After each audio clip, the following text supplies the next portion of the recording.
Terima kasih Anda masih bersama kami. Bagi Anda yang baru saja bergabung, kami hadirkan kembali 3 berita utama hari ini. Waspada teror jambret, seorang perempuan yang hendak mengisi air isi ulang dirampas perhiasannya di kota Palembang. Seorang anak perempuan ditemukan warga menangis di Pasar 10 Ulu, kota Palembang.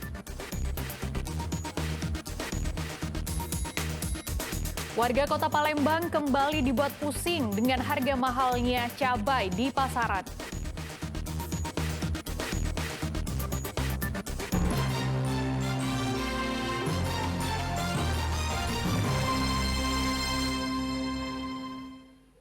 Angin puting beliung di Ogan Ilir membuat 6 rumah warga rusak parah dan 2 diantaranya roboh hingga rata dengan tanah. Warga pun berharap ada bantuan dari pemerintah. Warga Kelurahan Timbangan, Kecamatan Indralaya Utara, Ogan Ilir mulai memperbaiki rumah mereka yang rusak setelah diterjang angin puting beliung pada hari Sabtu lalu.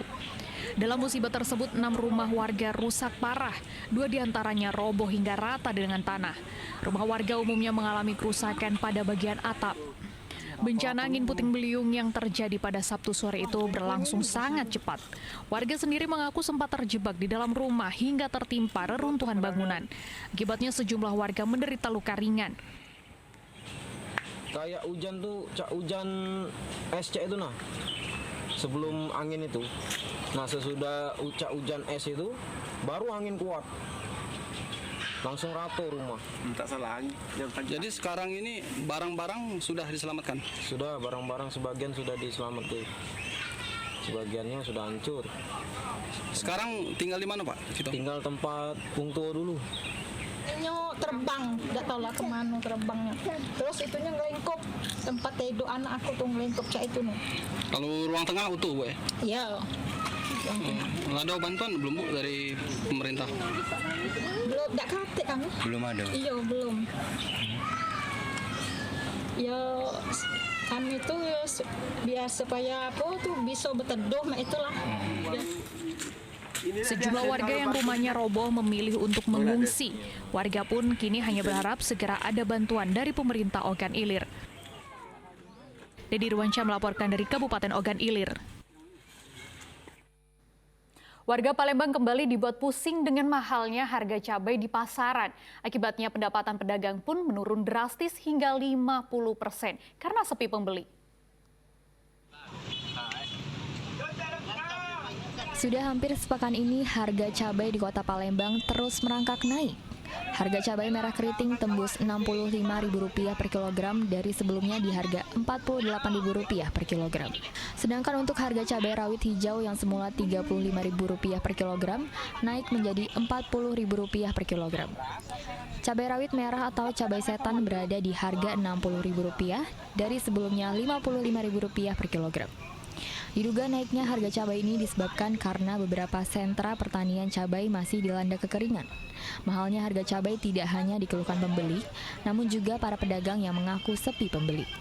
Pedagang mengaku pendapatan mereka anjlok hingga 50%. Untuk omset jualan pasti turun lah, karena konsumen tidak terjangkau. Biasa dicapai 1 kilo beli jadi seberapa. Kan sebelumnya kan cabai ini 24.000. Sekarang jadi 48, 65. Jadi konsumen kan tidak terjangkau. Jadi penjualan agak menurun ya, Pak? Ya omset 50%. Beli sedikit-sedikit, banyak tidak beli lagi. Sekarang beli berapa? Sekarang biasa makan cabai, sekarang agak berkurang makan cabainya. Harapannya gimana, Bu? Harapnya minta murah. Pedagang juga tidak kalah bingung karena pasokan cabai saat ini mulai berkurang dari pihak distributor. Dedi Ruansyah melaporkan dari Kota Palembang. Menteri Dalam Negeri Tito Karnavian hadiri rapat koordinasi nasional kependudukan dan catatan sipil tahun 2023 di Kota Palembang. Kegiatan ini bertujuan untuk merumuskan penyelenggaraan Adminduk yang tertib dalam penyelenggaraan pemilu serentak tahun 2024. Direktorat Jenderal Kependudukan dan Catatan Sipil Kementerian Dalam Negeri Republik Indonesia menggelar rapat koordinasi nasional atau Rakornas Kependudukan dan Catatan Sipil yang dipusatkan di Kota Palembang. Kegiatan ini dihadiri 2.000 peserta dari Dinas Dukcapil Provinsi dan Kabupaten se-Indonesia. Menteri Dalam Negeri Republik Indonesia Tito Karnavian juga hadir dalam Rakornas Kependudukan dan Catatan Sipil ini. Rakornas kali ini mengusung tema penguatan Dukcapil untuk pelayanan publik dan suksesnya pemilu serentak 2024. Kegiatan Rakornas ini bertujuan untuk melakukan konsolidasi Dukcapil di 514 kabupaten kota dan 38 provinsi di seluruh Indonesia. Para peserta akan memutuskan penyelenggaraan Adminduk yang tertib dalam penyelenggaraan pemilu serentak tahun 2024. Menurut Menteri Dalam Negeri, pihaknya sejauh ini telah menyerahkan data potensi pemilih, termasuk pemilih pemula, kepada Komisi Pemilihan Umum. Menggunakan data ini untuk disampaikan kepada KPU-KPU yang berfungsi sebagai lembaga untuk melakukan verifikasi lapangan. Orangnya ada nggak, kemudian usia dan masih pindah tempat atau tidak, itu nanti maka nanti di tiap daerah nanti akan setelah verifikasi mereka akan menyampaikan pemilih mereka berapa. Menteri Dalam Negeri Tito Karnavian meminta jajaran Dinas Kependudukan dan Catatan Sipil agar tetap menjaga integritas dalam bertugas. Selain itu, layanan administrasi kependudukan harus bebas dari praktik pungli karena pihaknya tidak segan-segan menindak tegas setiap pelanggaran. Dedi Ruansyah melaporkan dari Kota Palembang. Komisi Pemilihan Umum Kabupaten Ogan Komering Ulu telah menerima sejumlah kebutuhan logistik pemilu 2024 non-surat suara. Meski masih banyak kebutuhan yang belum diterima, KPU Ogan Komering Ulu optimis logistik pemilu akan selesai tepat waktu.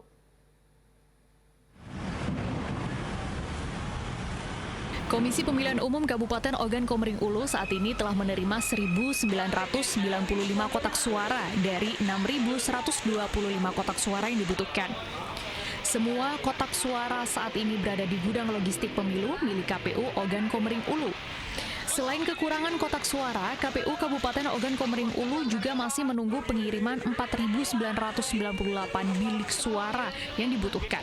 KPU Ogan Komering Ulu akan terus berkoordinasi dengan KPU Provinsi maupun KPU Pusat terkait pengiriman logistik pemilu non-surat suara tahap kedua. Nanti juga akan menyusul bilik suara yang jumlahnya nanti sebesar 4.998 kotak bilik suara. Nah, ini adalah logistik non-surat suara yang dicetak lebih dahulu dan sudah melalui proses lelang yang dilakukan oleh pihak KPU RI maupun yang dilakukan oleh KPU Provinsi. Kami sudah menyiapkan gudang dan pengamanannya sehingga nanti tentu kotak suara yang dikirim maupun bilik suara yang dikirim nanti terjaga sampai dengan proses pemiluan nanti. Meski logistik pemilu non-surat suara belum diterima, namun KPU Kabupaten Ogan Komering Ulu optimis permasalahan logistik pemilu serentak 2024 akan selesai tepat waktu. Nantinya logistik pemilu yang telah diterima KPU Ogan Komering Ulu akan didistribusikan ke 860 TPS yang tersebar di 13 kecamatan di Kabupaten Ogan Komering Ulu.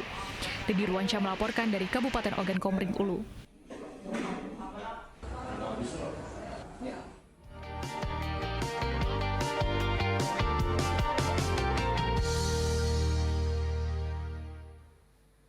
Informasi tersebut mengakhiri berita Palembang hari ini. Saya Frin Meriana, berterima kasih atas kebersamaan Anda. Selamat beraktivitas dan sampai jumpa.